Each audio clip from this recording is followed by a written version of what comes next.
Howdy, welcome back to Ad Reviews Anything, almost. Today I'm going to take a look at the Acasis magnetic enclosure for the 2230 SSD drive. Acasis reached out to me and asked if I would review this drive for them, and I said I'd be happy to. So they sent me a drive, and it's currently listed on their website at $19.99. And the drive that I got to go with it, I bought off of Amazon. It's the Sabrent Rocket 4.0 NVMe, M.2 NVMe. That was easy for me to say. The Sabrent drive is 1 terabyte, and this enclosure, of course, is designed to go with the magnetic mounting on the iPhone and to allow you to do ProRes video without having a big complicated setup. So let's open her up and see what we got.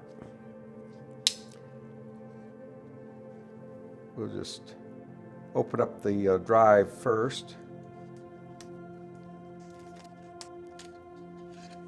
And it's in a nice little metal case to protect it, so there we go. So we've got the 1 terabyte Sabrent SSD card. And let's open up with the enclosure. There we go.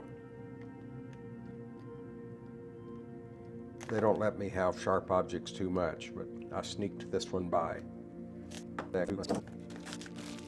So now that I got rid of the trash, I retrieved the little connection cable to go with the enclosure at the same time, which I also got off Amazon. I'll put a link to that in the bottom.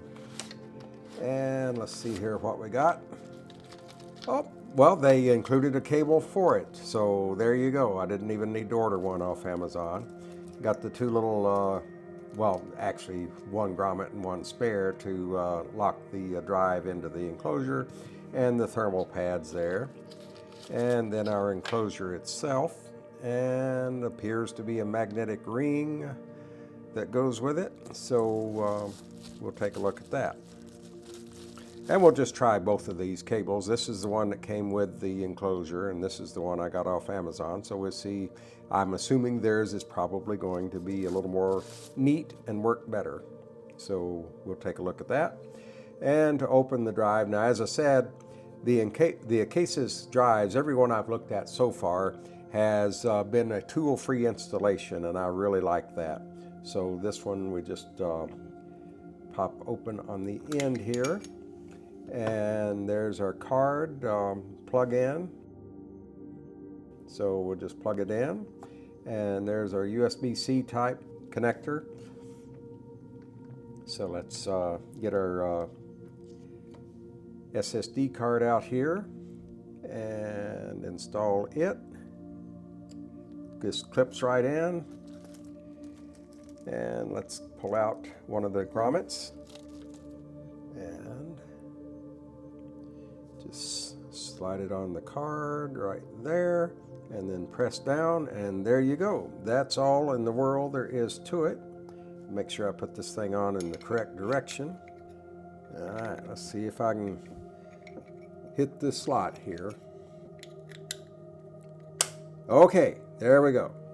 So it was a little bit fiddly for me to get it in there, but it did snap back together a-okay.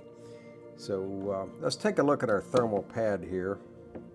On previous Acasis enclosures, they've given me a couple of different thermal pads. This appears to be just a single thermal pad. Well, actually, several little pad squares, looks like. So we'll open this back up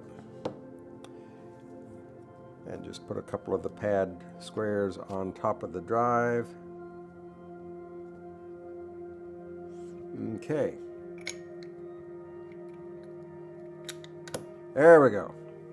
So I didn't have it in the slot the first time I tried it, so worked fine, looks good. So next step is let's plug this thing up to an iPhone and see how she does.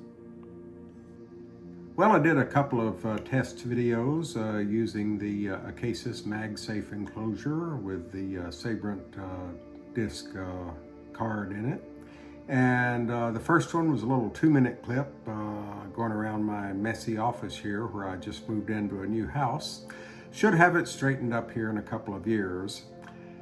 And the second clip, I took Sebastian out for a walk around the neighborhood, and that one ran for 14 minutes and 21 seconds. So the little 2-minute clip here in my office was 11.07 gigabytes, and the 14-minute clip around the neighborhood was 153.8 gigabytes. I think I said megabytes in that first one. I meant gigabytes. I'm so old I remember kilobytes. So there you go. In any case, I did another little quick test here. Getting into the speed of the drive, I'd like to take a look here at the Blackmagic speed test. So as you can see, on the Blackmagic, we're running around 975 megabytes per second write speed and around 825 megabytes per second read speed. And that's very good. And the drive, or the enclosure, is rated for 10 gigabits per second. So that's about the max that you can expect out of this enclosure. So I'm pleased with that.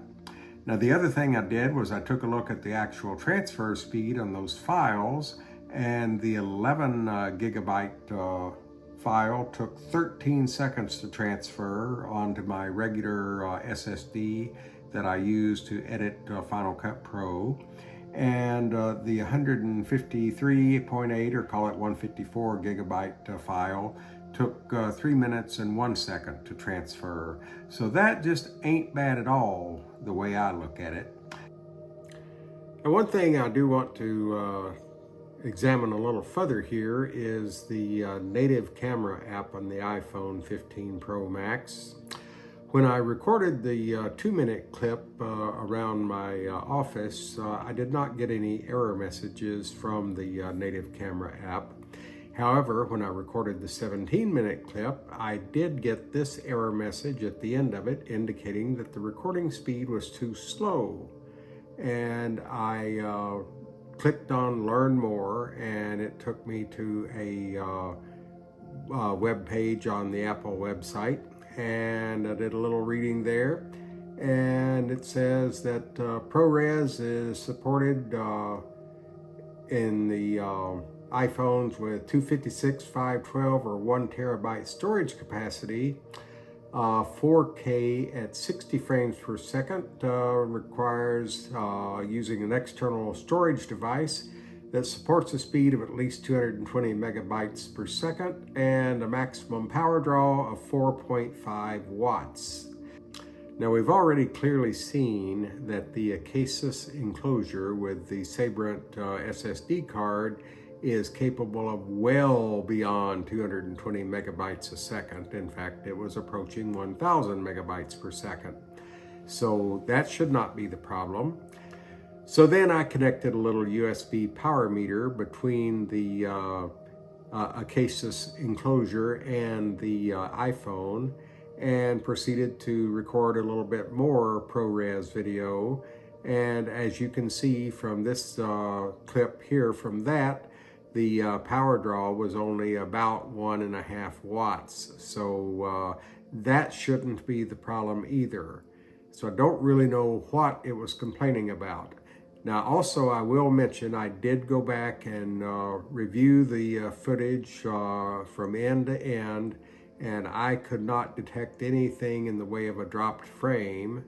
However, I wanted to go a step further, so I recorded another video just on my desk here of various things, just wasting time basically recording a video. But I let that run for 22 minutes, and again I got this error message, but again I could not see any indication of a dropped frame anywhere. So I don't really know why it's popping up this error message on the iPhone native app. Now I will point out that there are a number of different codecs that are Apple ProRes. In fact, I think there's like 6 of them, starting with 4444XQ, I think is the name of the totally uncompressed version of it. And then there's 444, I think it's maybe just 4444 that's for all the 3 color channels and the alpha channel for the grayscale. And that is the next highest data usage. And then below that one is the 444HQ, which is what the iPhone native app is recording in. And taking a look at this screenshot, you can see that there is no way to select which version of the ProRes codec you want to use.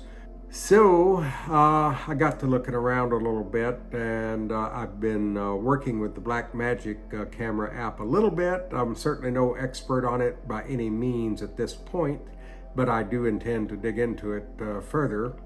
But in setting up the Blackmagic app to record to the external drive, I have a little bit of problem calling these SSD cards drives, but I suppose, that's what everybody calls them.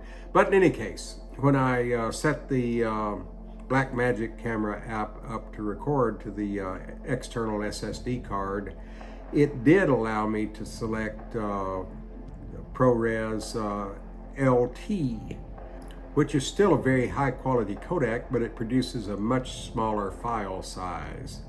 The thing about it is, actually, I recorded some video of Sebastian out at the park this afternoon, and I did a 30-minute video using the Blackmagic app, and that was in 422 LT codec, and that file for 30 minutes was 86 gigabytes, which is still a good size file, I'll grant you that. But on the other hand, the 14-minute file on the Apple native camera app was 153 gigabytes, so almost twice the size. And from everything I'm able to find in the literature, and also just looking at the results on my computer here, there seems to be little practical difference in the 2 codecs in terms of the quality of video that you obtain. So from now on, and I'd recommend this for other folks, but for myself, any ProRes video that I want to record is going to be with the Blackmagic camera app and not the native iPhone app. So there you go. So before I close it out here, I'd just like to say, if you've enjoyed this video, please like and subscribe, and I'll hope to see you in the next one.